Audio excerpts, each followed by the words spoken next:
चलिए, आप लोग को वॉइस मिल रहा है? चलिए, तो अभी आपको यस सर। बताया विक्रम साराभाई के बारे में, जो हमारे अंतरिक्ष के फादर कहा जाता है। देखिए, भारत में अगर उनका योगदान देखा जाए तो बहुत बड़ा योगदान है। 8 करोड़।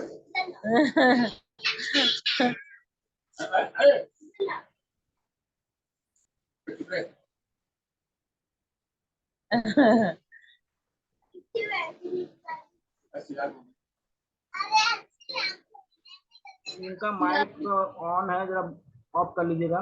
क्वेश्चन पूछना है तो पूछ लीजिएगा। देखिए, भारत में जो सैटेलाइट है या उपग्रह प्रक्षेपण जो है, उसका जनक कहा किसे कहा जाता है? विक्रम साराभाई को कहा जाता है। और इन्हीं के नेतृत्व में भारत में इसरो का गठन किया गया था। 1969 में किया गया था। बेंगलुरु में इसका हेडक्वार्टर है। और भारत का पहला जो उपग्रह है, कृत्रिम उपग्रह जिसे कहते हैं, आर्टिफिशियल सैटेलाइट, इसका नाम था आर्यभट्ट। आर्यभट्ट को 1975 में लॉन्च किया गया था। आर्यभट्ट कैसा था? एक संचार उपग्रह था। संचार उपग्रह। तो आर्यभट्ट को सबसे पहले लॉन्च किया गया था भारत में से 1975 में। भारत का पहला सैटेलाइट है, ध्यान दीजिएगा, भारत का पहला सैटेलाइट है जो, इसका नाम क्या है? आर्यभट्ट।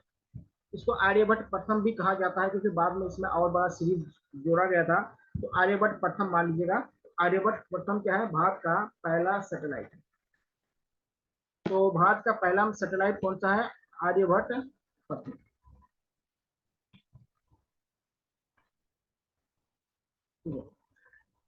उसके बाद देखिए, सैटेलाइट में यानी जो हमारे इसरो ने बहुत अच्छे अच्छे काम किए हैं, उसमें से अभी आप लोगों ने चंद्रयान का नाम सुने होंगे। 3 चंद्रयान किया गया था। चंद्रयान फर्स्ट, सेकंड और थर्ड। अभी देखिएगा, बात कर रहे हैं 1945 में। 1945 में भारत क्या है? मानव सहित चंद्र मिशन भेजने की बात चल रहा है। मानव सहित, इसमें मानव को भी भेजा जाएगा। दूसरा इनका बहुत बड़ा उपलब्धि है मंगलयान। मंगलयान का है, बहुत बड़ा है, उपलब्धि है। दूसरी बात है, हमारे इसरो के उपलब्धि बता रहा हूँ, ठीक है, ध्यान दीजिएगा। तो पूछ सकते हैं साइंटिफिक में क्या क्या हुआ है। आप लोग जानते हैं कि चंद्रयान के माध्यम से पहली बार जल की खोज की गई थी। और अभी क्या है, दक्षिणी ध्रुव पर लैंडिंग की गई है, तो वो भी आप लोगों को मालूम है। मंगलयान के माध्यम से भी क्या है, मंगल ग्रह के जो धरती पर क्या है, सैटेलाइट को लॉन्च किया गया था, इसको भी ध्यान रखना। उसके बाद क्या है, भारत ने एक साथ 103 उपग्रह को, सैटेलाइट को क्या है, लॉन्च करके क्या है, दुनिया में एक कीर्तिमान स्थापित किया है। 103 सैटेलाइट को एक साथ लॉन्च किया गया। उसके बाद भारत का एक मिशन है, मिशन शक्ति। ये मिशन शक्ति क्या है? इसे एंटी सैटेलाइट कहा जाता है। एंटी सैटेलाइट कहा जाता है कि जो सैटेलाइट को नष्ट करने के लिए बनाया जाता है। क्योंकि आप लोग जानते हैं कि जो अंतरिक्ष में बहुत सारे क्या सैटेलाइट जब हो जाते हैं, तो ये क्या होता है, सैटेलाइट एक समय के बाद क्या होता है, काम करना बंद कर देता है। तो फिर क्या है, और क्या, अंतरिक्ष अपशिष्ट बन जाता है, यानी कचरा बन जाता है। तो इन सैटेलाइट को अगर नष्ट नहीं किया जाएगा, तो ये सैटेलाइट क्या करेगा, जो नए सैटेलाइट है उस सैटेलाइट से टकरा के क्या होगा, उसको समाप्त कर सकते हैं, उसको नष्ट कर सकते हैं। इसलिए उनको नष्ट करना जरूरी है। उसको एंटी सैटेलाइट कहते हैं। मिशन शक्ति के माध्यम से भारत सरकार ने ये बनाया है, चाइना वगैरह के पास भी है। तो मिशन शक्ति क्या है? एक ऐसा सैटेलाइट है जो एंटी सैटेलाइट कहते हैं, कि सैटेलाइट को खत्म करने के लिए बनाया गया। नहीं तो ये सैटेलाइट क्या होगा, अपशिष्ट बन जाएगा और दिक्कत पैदा करेगा। दूसरी बात क्या है कि जो हमारा इसरो ने एक काम और बहुत इंपॉर्टेंट की है, उसका नाम है चंद्रयान। चंद्रयान नहीं, सॉरी, उसका चंद्र नाम है गगनयान। गगनयान, ठीक है। गगनयान के माध्यम से क्या है, भारत क्या है, अंतरिक्ष अंतरिक्ष केंद्र यानी बनाने की बात कर रहे हैं। अंतरिक्ष केंद्र मतलब स्पेस सेंटर बनाने की बात है। स्पेस सेंटर में क्या होगा, लोग जाएंगे और वहां पे रिसर्च वगैरह करेंगे। अभी आप लोगों ने सुना होगा कुछ एक महीने पहले, एक दो महीने के पहले घटना है कि 4 भारतीयों को चुना गया है जो इस गगनयान के माध्यम से क्या होगा, अंतरिक्ष केंद्र पे जाएंगे। आप लोगों ने न्यूज में देखा होगा। उसके बाद देखिएगा, भारतीय नागरिक है सुनीता विलियम्स, वो अभी कितनी बार, तीसरी बार, 5वीं बार क्या है, अंतरिक्ष में गई है। तो ध्यान दीजिएगा, तो अंतरिक्ष केंद्र है कि जहाँ पे अंतरिक्ष में क्या है, अनुसंधान या रिसर्च की जाती है, तो उसको अंतरिक्ष केंद्र कहते हैं, जो गगनयान के माध्यम से किया जाएगा। उसके बाद आप लोगों ने सुना कि भारत में एक जीपीएस सिस्टम बनाया जाएगा जिसका नाम नाभिक है। नाभिक के माध्यम से क्या है, ये जीपीएस सिस्टम है जो भारत का जीपीएस सिस्टम से कहते हैं। जैसे जीपीएस क्या है, अमेरिका का है, तो भारत का भी क्या है, एक जीपीएस सिस्टम बनाया जा रहा है। बनाया मतलब सैटेलाइट लॉन्च हो चुका है, वो भारतीय उपमहाद्वीप तक ही काम करता है, पूरे में काम नहीं कर पाता है, तो उसका नाम है नाभिक। तो ये बहुत सारे क्या है, नए नए चीज इन्होंने किए हैं। अभी देखिएगा, भारत सरकार ने क्या है, बहुत सारे प्राइवेट कंपनी भी शुरू किया है जिसमें अंतरिक्ष यात्रियों को टूरिज्म वगैरह किया जाएगा। आप लोगों ने एलन मस्क का जो कंपनी है उनका नाम आप लोगों ने सुना होगा, वो भी क्या है, अंतरिक्ष पर्यटन का काम करवाते हैं। तो उसी प्रकार से भारत सरकार भी चाहता है कि इसरो का अलग से एक बनाया जाए उसका ब्रांच, जिसके माध्यम से क्या होता है, वो भी इस तरह की गतिविधि में काम कर रहा है। तो गगनयान हो गया, नाभिक हो गया, मंगलयान हो गया, चंद्रयान हो गया, मिशन शक्ति हो गया, एंटी सैटेलाइट मिसाइल हो गया, और बहुत सारे मिसाइल का जो किया गया है वो सब के हैं इसरो के माध्यम से किया गया है। साइंटिफिक अलग अलग है। उसके बाद भारत ने 2008 में क्रायोजेनिक इंजन का भी विकास किया है। ये भी एक बहुत इंपॉर्टेंट है। 2008 में भारत ने कौन सा इसका विकास किया है, क्रायोजेनिक इंजन। क्रायोजेनिक इंजन अगर जब तक नहीं था भारत, तो क्या हुआ, इन सैटेलाइटों को ज्यादा दूर तक नहीं भेज सकते थे। जैसे चंद्रयान हो गया, मंगलयान हो गया, इनमें सैटेलाइट को भेजने के लिए क्रायोजेनिक इंजन की आवश्यकता। क्रायोजेनिक मतलब कम टेम्परेचर पर बनाया गया इंजन, इसको क्रायोजेनिक इंजन कहते हैं। तो ये 2008 में बनाया गया था। इसके बाद देखिए, भारत के यहाँ चंद्रयान किया, मंगलयान किया, उसके बाद अभी गगनयान करने वाले हैं। तो क्रायोजेनिक इंजन है। भारत पहले क्या है, अमेरिका और रशिया से देने की बात किया था, उन्होंने दिया नहीं। बाद में भारत में क्या है, अपने ही दम पे क्रायोजेनिक इंजन का डेवलपमेंट किया है, जो -133 डिग्री सेल्सियस पे काम करता है। आप लोग जानते हैं क्रायोजेनिक इंजन के बारे में। उसके बाद भारत में 2 तरह के प्रक्षेपण यान है। यान क्या है, भारत में 2 तरह के हैं। एक है आपका PSLV, जो पोलर सैटेलाइट लॉन्चिंग व्हीकल कहते हैं, और एक है GSLV, जिसको कहते हैं जियो स्टेशनरी सैटेलाइट लॉन्चिंग व्हीकल कहा जाता है। ये क्या है, जो सैटेलाइट होता है वो 2 जगह पे उसको स्थित की जाती है। ये पोल होता है, पोल पे जो सैटेलाइट लॉन्च की जाती है, वो पूरे विश्व का फोटो या इंफॉर्मेशन को गैदरिंग करता है, यानी इकट्ठा करता है। और जियो स्टेशनरी मतलब कि जैसे पृथ्वी जिस गति से घूमती है, उस गति के आधार पर क्या होता है, सैटेलाइट को लॉन्च की जाती है। जैसे पृथ्वी क्या है, 3600 किलोमीटर प्रति घंटा के हिसाब से घूमती है, तो उसी हिसाब से क्या होता है, दूर पे इसको लॉन्च की जाती है। तो इससे क्या होता है, जो जियो स्टेशनरी होता है वो क्या होता है, किसी एक पर्टिकुलर क्षेत्र को क्या होता है, डिनोट करने के लिए बनाया जाता है। जैसे भारत को क्या है, भारत के में जंगलों को संरक्षण करना है, उसके लिए जियो स्टेशनरी सैटेलाइट की आवश्यकता, व्हीकल की आवश्यकता होती है, इस तरह के उपग्रह की आवश्यकता होती है। अगर भारत को पूरी दुनिया का जासूसी करना है, तो उसके लिए क्या है, PSLV से उसको लॉन्च की जाती है, उसको पोल पे उसको स्थिर की जाती है। और जियो इसमें मतलब कि किसी भी एंगल पर या किसी पर्टिकुलर जो एरिया है या क्षेत्र है उसी को करने के लिए की जाती है। तो दो तरह के ये व्हीकल है। और जो आप लोग देखे होंगे जो क्रायोजेनिक इंजन है उसके लिए M3 इंजन का इस्तेमाल किया गया है। जो इस समय जो चंद्रयान 3 में जो इस्तेमाल किया गया था M3 का मतलब होता है क्रायोजेनिक इंजन के रूप में किया गया है। तो ये अलग अलग होता है। उसके बाद चांदीपुर और व्हीलर द्वीप से क्या होता है सैटेलाइट लॉन्च की जाती है। और आपको पता है कि भारत या पूरे विश्व में सैटेलाइट लॉन्च हमेशा ईस्ट पार्ट से की जाती है। क्यों? कि ईस्ट पार्ट से क्या होता है हमारी जो पृथ्वी है ना, पृथ्वी कैसे घूमती है, वो पश्चिम से पूरब की ओर घूमती है। इसीलिए क्या होता है कि अगर पूरब से अगर सैटेलाइट लॉन्च करेंगे तो उसको कक्षा में यानी जो उसको ऑर्बिट में स्थिर करना आसान होता है। इसलिए देखिए दुनिया के जितने भी आपका जहाँ से उपग्रह को लॉन्च की जाती है या स्टेशन होता है वो हमेशा ईस्टर्न पार्ट में होता है। ईस्टर्न पार्ट में इसलिए होता है क्योंकि पृथ्वी का घूमने का जो डायरेक्शन है उसी को ध्यान में रखकर इसको किया जाता है। तो इसरो के बारे में बहुत सारी चीज है। और इसरो क्या है इस समय भारत का अगर देखा जाए तो सबसे ज्यादा सक्सेसफुल ऑर्गेनाइजेशनों में एक माना जाता है।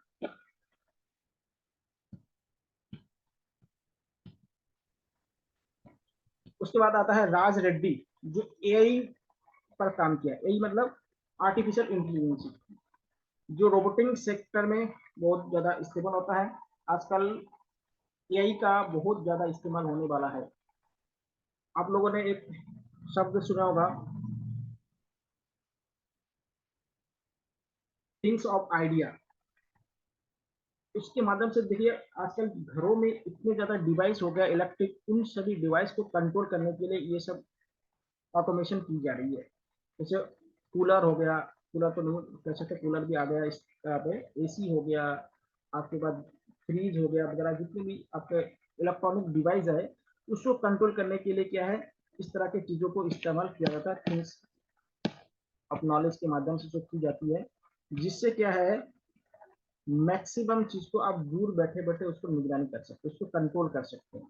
जैसे आप गाड़ी हो गया, गाड़ी को स्टार्ट ऑन करना, वो क्या होता है आप अपने एआई के माध्यम से कर सकते हैं। घर की सफाई हो गया, अभी सेप्टिक टैंक बनाया गया है। उसके बाद आपने अभी देखा होगा भारत में अंतरिक्ष में भेजने के लिए एस्ट्रोनॉट बनाया गया जिसका नाम व्योम था।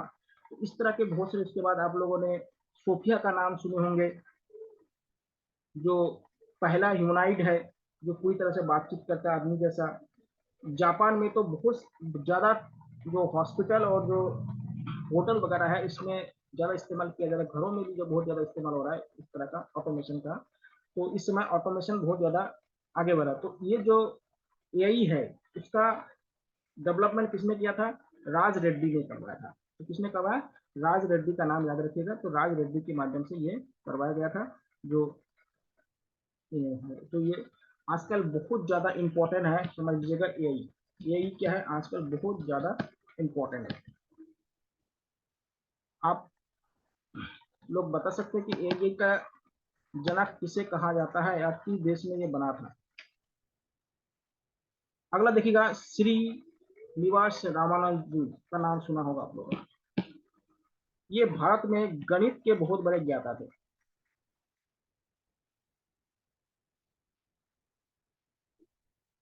तो श्रीनिवास रामानंद जी क्या है गणित, गणित में भी क्या है जो बीज गणित है उस पर ज्यादा इन्होंने फोकस किया है। और कैलकुलेशन बहुत ज्यादा इन्होंने बल दिया है। जो आप लोग देखे होंगे कैलकुलेशन वाला जो गणित है उसमें ज्यादा।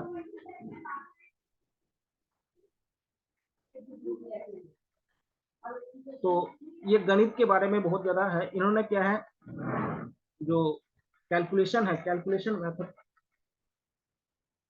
में बहुत ज्यादा काम इन्होंने किया है। तो ध्यान देगा श्री रामाचार्य, इन्होंने ज्यादा उम्र तो इनके इसमें काम नहीं कर पाए, फिर भी क्या है कम उम्र में भी बहुत सारे काम इन्होंने किया है। अगला है सलीम अली। डॉक्टर सलीम अली का नाम आप लोगों ने सुना होगा।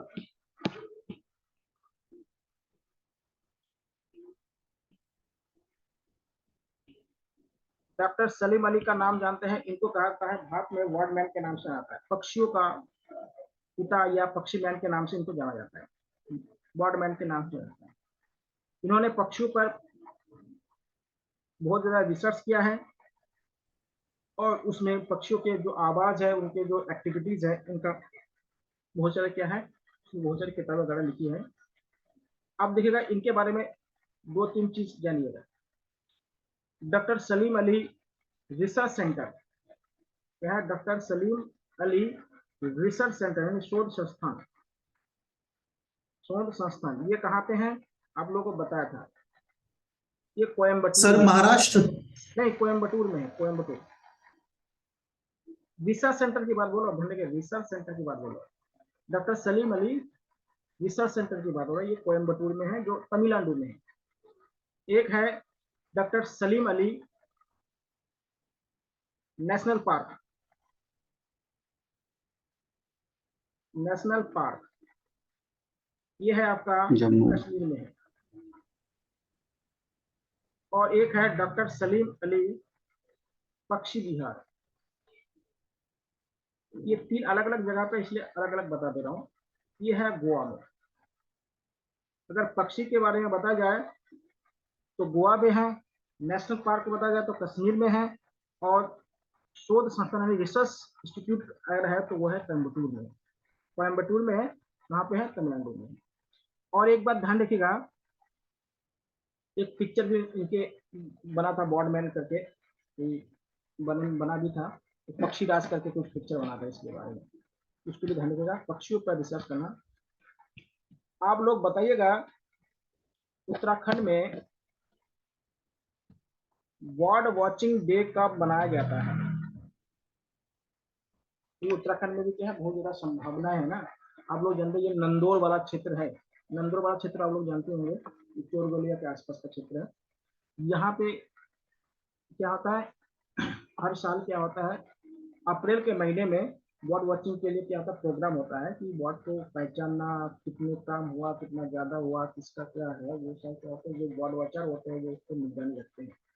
तो ये भी ध्यान रखेगा। तो ये नंदोर वाले क्षेत्र में ये किया जाता है। अगला है सत्येंद्र नाथ बोस, क्वांटम यांत्रिकी यानी क्वांटम मैकेनिज्म के योगदान में इनका बहुत बड़ा योगदान है। अभी आप लोगों को बताया था कि हमारे यहाँ पर जो एनर्जी होता है, आप लोग फिजिक्स पढ़े होंगे, जो आप लोगों ने पढ़े होंगे, जो पृथ्वी में जो एनर्जी है या यूनिवर्स में जो एनर्जी है, इक्वल टू mc स्क्वायर के माध्यम से मिलता है, जो आइंस्टीन का फॉर्मूला है। तो यहाँ पे सी तो आप लोग जानते हैं प्रकाश की चाल है, और जो एम है ये मास है, ये मास या इसको द्रव्यमान कहते हैं, किसी भी पदार्थ के मास होते हैं। तो पहले ये माना जाता था कि जो इलेक्ट्रॉन, प्रोटॉन और न्यूट्रॉन होता है, वो जब डिस्ट्रॉय होता है, उसमें जो कुछ मास जब अलग हो जाता है तो उसी से एनर्जी बनता है। लेकिन बाद में सत्येंद्र नाथ बोस और हिग्स करके एक व्यक्ति थे, उन्होंने रिसर्च किया तो उन्होंने बताया कि ऐसा नहीं है, जो इलेक्ट्रॉन, प्रोटॉन और न्यूट्रॉन से नहीं बनता है, बल्कि क्या होता है, उसके अंदर एक और पार्टिकल होता है, जिसे इन्होंने क्या बताया था, गॉड पार्टिकल। गॉड पार्टिकल उन्होंने बताया कि इस पृथ्वी पर या इस यूनिवर्स पे जो एनर्जी का मेन सोर्स क्या है, गॉड पार्टिकल। गॉड पार्टिकल क्या है, एनर्जी का मेन सोर्स है। गॉड पार्टिकल को बोसोन भी कहते हैं, बोसोन पार्टिकल भी कहते हैं, या इसको कभी हिग्स बोसोन भी कहते हैं। हिग्स और बोसोन मिलकर इनको किया था, हिग्स बोसोन भी कहते हैं। तो वो पूरे यूनिवर्स में जो एनर्जी का जो मेन सोर्स है वो क्या है, गॉड पार्टिकल है। तो गॉड पार्टिकल पे शोध किसने किया था, सत्येंद्र नाथ बोस ने किया था, भारत से। और हिग्स नामक एक व्यक्ति था, उनके माध्यम से इसको किया गया था। और आप लोगों ने सुना तो 2012 में एक बहुत बड़ा रिसर्च किया गया था यूरोप में।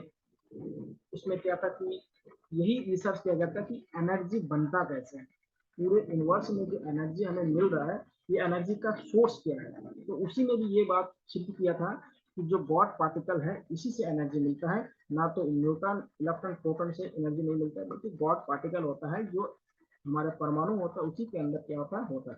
अब जो जानते हैं कि एक कण होता है और उसे कण के अंदर एंटीकॉन होता है, तो वो जो पार्टिकल होता है उसी से क्या होता है एनर्जी होता है, उसी को गॉड पार्टिकल कहा गया है। तो गॉड पार्टिकल की खोज किसने किया था? सत्येंद्रनाथ बोस ने किया था। ये बहुत ही इंपॉर्टेंट है और इसी से क्या था, इससे ये सिद्ध हुआ था कि आइंस्टीन के जो फॉर्मूला है उसमें भी सुधार हुआ है इस खोज से। क्योंकि आइंस्टीन ने बताया कि जो एम है, एम के बारे में वो मतलब स्पष्ट रूप से बता नहीं पाया कि एम यानी मास कहाँ से आता है। कि आप जानते हैं बिना मास के एनर्जी नहीं बन सकता है। हमारे बॉडी में जब तक आप भोजन नहीं देंगे तो वो एनर्जी में कन्वर्ट नहीं हो पाएगा। तो वो मास है क्या चीज? पूरे यूनिवर्स में जो इतना एनर्जी है, जैसे सन में जो हमारा एनर्जी बनता है जो नाभिकीय संलयन के माध्यम से, वो एनर्जी बनता कैसे है, उसमें एनर्जी आता कहाँ से है, तो इसके बारे में सत्येंद्रनाथ बोस ने इस पर रिसर्च किया था और उसको आया था। और ये क्या है, बहुत ही इंपॉर्टेंट माना जाता है इस रिसर्च को। तो सत्येंद्र बोस का ये फोटो भी आप लोग देख सकते हैं। अगला है एस एस भयंकर, बीज गणित में ज्यामिति का योगदान उन्होंने बहुत दिया है। तो बीज गणित में जो ज्यामिति है, ठीक है, आप लोग जानते हैं बीज गणित में सबसे ज्यादा दिक्कत वाला जो चैप्टर होता है वही क्या होता है, ज्यामिति होता है, ज्योमेट्री जिसे कहते हैं। अधिकतर लोगों का यही दिक्कत होता है, सबके पास नहीं होता। तो अलग अलग लोग हैं, उनका अलग अलग सोचने का होता है। तो बीज गणित के बारे में उन्होंने खोज किया था, बीज गणित को सरल बनाने के बारे में उनके खोज किया। ठीक है, तो आज हम यहाँ तक ही करते हैं, क्योंकि अभी पीडीएफ खत्म हो चुका है, कल फिर से बनाएंगे, फिर आपको पढ़ाएंगे। कोई क्वेश्चन है तो आप लोग पूछिए, कोई भी क्वेश्चन है इससे संबंधित क्वेश्चन है। ये कल आप लोगों को एक इम्पोर्टेंट है उसका बताना है, चंद्रशेखर सुब्रमण्यम के बारे में बताना है। अगर आप लोग जानते तो अभी थोड़ा बता देता हूँ चंद्रशेखर सुब्रमण्यम के बारे में, इसी के नीचे बता देता हूँ, ये इम्पोर्टेंट है। चंद्रशेखर सुब्रमण्यम भारतीय अमेरिकन वैज्ञानिक थे।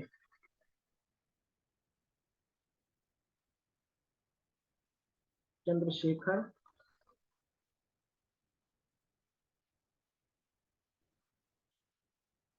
देखिए, इन्होंने बताया था कि जो ब्लैक होल होता है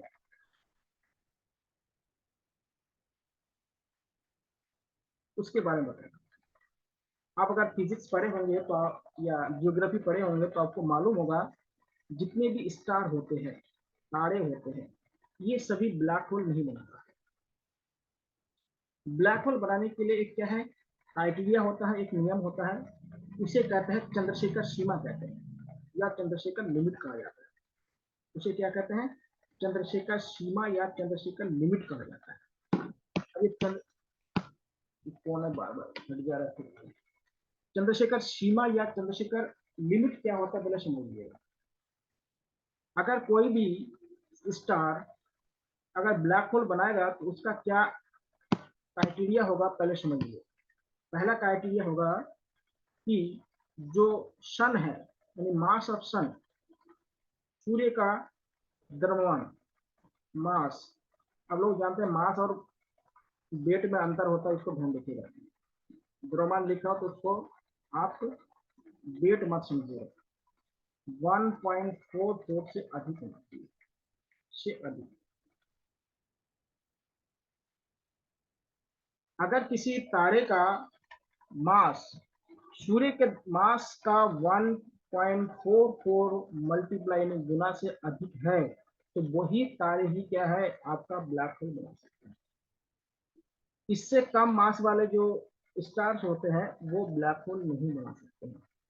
इसका बहुत सारे कारण होता है कि उसका मास कम होने के कारण उसका डेंसिटी कम हो जाता है।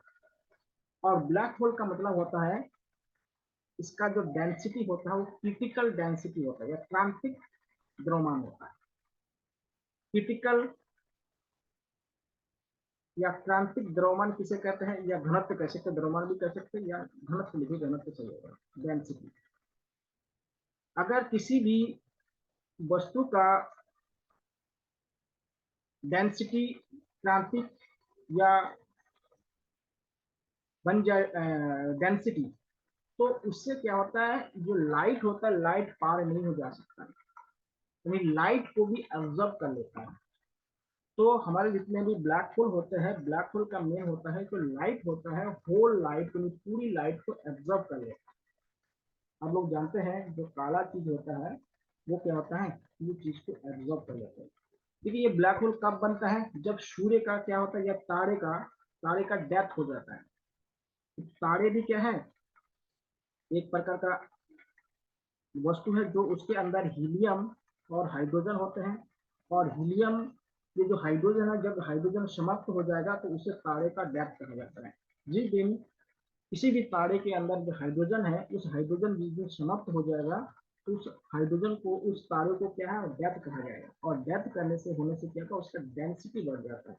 और डेंसिटी अगर क्रांतिक रूप से बन जाता है कि उससे और ज्यादा डेंसिटी बढ़ नहीं सकता है, तो उस कंडीशन में क्या होता है कि वो ब्लैक होल बनता है। और ब्लैक होल बनने के लिए क्या है, एक क्राइटेरिया है कि सूर्य का द्रव्यमान इंटू 1.44 से ज्यादा होना चाहिए तारे का द्रव्यमान। क्या हमारा सूर्य ब्लैक होल बन सकता है? नहीं बन सकता है, क्योंकि सूर्य का द्रव्यमान कम है। जितना क्राइटेरिया होना चाहिए चंद्रशेखर सीमा या चंद्रशेखर लिमिट से कम है, इसलिए सूर्य कभी भी क्या नहीं बन सकता है, ब्लैक होल नहीं बन सकता। सूर्य भी एक तारे हैं, आप लोग जानते हैं, जिसमें क्या था, हाइड्रोजन नाभिकीय संलयन की क्रिया के माध्यम से क्या होता है, हीलियम में कन्वर्ट होते हैं और एनर्जी देते हैं। जिस दिन हमारे सूर्य पे 71% क्या है, हाइड्रोजन है, जिस दिन समाप्त हो जाएगा वो खत्म हो जाएगा। इसलिए क्या है, अभी तक 5 करोड़ साल और भी सूर्य एनर्जी देते रहेंगे।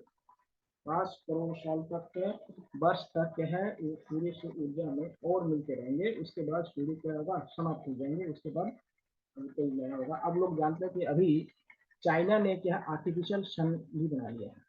अगर आपसे पूछा जाए कि किस देश ने आर्टिफिशियल सन का डेवलप किया है, तो चाइना ने बनाया है। तो चाइना ने क्या आर्टिफिशियल सन भी बनाया है, आर्टिफिशियल मून भी बनाया है। तो ध्यान दीजिएगा, वो चाइना के माध्यम से बनाया गया है, जिससे क्या होता है, पर्टिकुलर क्षेत्र को प्रकाशित करने के लिए बनाया गया है कि दिन में सूर्य की ऊर्जा से वो एनर्जी लेता है और रात को क्या होता है, वो इस तरह से देते रहते हैं। ठीक है, तो ये है चंद्रशेखर सुब्रमण्यम जी का है, उनको भी नोबेल प्राइज मिला था इसके लिए, ये चंद्रशेखर सीमा की खोज के लिए, ब्लैक होल का रिसर्च करने के लिए। ठीक है, तो इसको भी ध्यान रखिए। और से कोई क्वेश्चन है तो आप लोग बताइए, नहीं तो आज हम यहाँ पे समाप्त करते हैं। ठीक है, फिर अगले क्लास में होगा तो जितना और कुछ। Good evening sir. हाँ बताइए। सर वो जो आपने उसका बताया था ना कि जो सैटेलाइट्स जो हमारे वो होते हैं लॉन्च करते हैं, तो उसकी जो एक वो होती है फिक्स एक ऑर्बिट होती है जहाँ पर वो होते हैं, तो दो तरह के होते हैं ना सर? हाँ, एक बोला ना कि पोलर होता है और एक जियो स्टेशनरी होता है। पोलर को हाँ तो कहते हैं सर ध्रुवीय। ये जो, हाँ हाँ, हाँ, और जो जियो स्टेशन होता है उसका भू स्थिर उपग्रह कहा जाता है, कि एक जगह स्थिर किया जाता है इसको। ठीक है, वो हाँ एक सर, वो पर्टिकुलर कौन सा चीज वाला को स्थिर किया देखने के लिए। जाता है? देखिए, एक क्षेत्र को देखने के लिए उसको एक ही जगह पे क्या होता है, उसको उस एक ऑर्बिट में उसको फिक्स कर दिया जाता है। जैसे आप लोग जानते हैं ना, हमारे जो सूर्य का यानी पृथ्वी का जो कक्ष है ना, उससे 36,000 किलोमीटर में जो सैटेलाइट लॉन्च की जाती है वो जियो स्टेशनरी होता है। वो पृथ्वी का कक्ष होता है, यानी ऑर्बिट होता है। उसमें अगर कोई सैटेलाइट अगर लॉन्च की जाएंगे ना, तो वो केवल भारत को ही फोकस करेंगे, यानी भारत के क्षेत्र को ही फोकस करेंगे। वो चाइना अमेरिका वगैरह को फोकस नहीं करेंगे। और ऐसे क्या होता है, जितने भी हमारे यहाँ पे जियो स्टेशनरी होता है या दूर संबंधी उपग्रह वगैरह होता है या मौसम संबंधी उपग्रह होता है, ये हमेशा जियो स्टेशनरी होते हैं। और जो जासूसी वाला उपग्रह होता है या युद्ध से संबंधित चीजें होता है ना, वो हमेशा क्या होता है, पोलर उपग्रह होता है। जो पोलर मतलब जो ध्रुवीय उपग्रह इसे कहते हैं, पोलर सैटेलाइट कहते हैं। पोलर सैटेलाइट से पूरे पृथ्वी का नक्शा लिया जा सकता है, पृथ्वी का। जैसे जीपीएस क्या है, पोलर सैटेलाइट है। और हमारे जो यहाँ पे जो दूर संचार जिसको आप कहते हैं कम्युनिकेशन वाला है, वो कम्युनिकेशन हमेशा क्या होता है, जियो स्टेशनरी होता है। क्योंकि पर्टिकुलर भारत की कम्युनिकेशन के माध्यम से उसको लॉन्च किया जाता है। जैसे मौसम का हुआ, जैसे कल्पना वन है, कल्पना वन क्या है, मौसम उपग्रह है। तो भारत के मौसम की जानकारी के लिए कि भारत में मौसम कैसे बदलेगा, तो केवल पर्टिकुलर भारत के लिए होता है। मतलब एक क्षेत्र के लिए, भारत का कोई भी देश अगर इसको लॉन्च करेगा तो केवल उस देश के लिए हो सकता है, क्षेत्र के लिए हो सकता है। ठीक है, तो और सर कोई क्वेश्चन? बेसिकली जो जियो वाला होता है वो एज अर्थ की जो रोटेशन के हिसाब से, जैसे वो हाँ इंडिया पे है तो इंडिया के रोटेशन के हिसाब से चल रहा हाँ है, हाँ, लेकिन जो एकदम सही पोलर वाला है एकदम वो सही। एक जगह पे स्टेबल है। हाँ हाँ हाँ वो एक जगह पे स्टेबल है। हाँ। तो जैसे जैसे आप लोग, रोटेट हो हाँ रही है तो उसको उस देश का दिख रही है चीजें। हाँ हाँ हाँ, जैसे आप लोगों ने अगर एक पिक्चर देखा होगा अभी पोखरण, उसमें देखिएगा अमेरिका का जो सैटेलाइट था, वो क्या था, एक पर्टिकुलर टाइम के बाद क्या होता, पोखरण को निगरानी रखना था। तो वो क्या जियो स्टेशनरी नहीं है, वो क्या है, पोलर सैटेलाइट है। कि वो क्या होता है, कुछ समय के बाद क्या होता है, देश के अलग अलग जो देश होता है, क्षेत्र होता है, वो उसी सैटेलाइट के सामने से गुजरता रहता है, तो उसको पोलर कहते हैं। और जैसे अभी बताए कल्पना वन क्या है, कल्पना वन जियो स्टेशनरी है, वो भारत के मौसम के बारे में बताता है, वो अमेरिका के मौसम के बारे में नहीं बताएगा। भारत में कई तूफान आ रहा है, कई वर्षा हो रहा है, बारिश हो रहा है, धूप कितना हो रहा है, क्या हो रहा है। जैसे बहुत सारे दूर संवेदी होता है, जैसे आप जानते हैं देहरादून में क्या है, दूर संवेदी उपग्रह संस्थान है। तो वो क्या करता है, जैसे मान लो भारत में जंगल है, जंगल का फोटो लेता है, नदी का फोटो लेता है, तो ये सारे जो सेंसरिंग का काम करता है वो देहरादून से किया जाता है। और किसी का कोई क्वेश्चन? चलिए ठीक है, अब आप लोगों से कल मिलते हैं, जब भी क्लास होगा, अगला क्लास। Okay, thank you.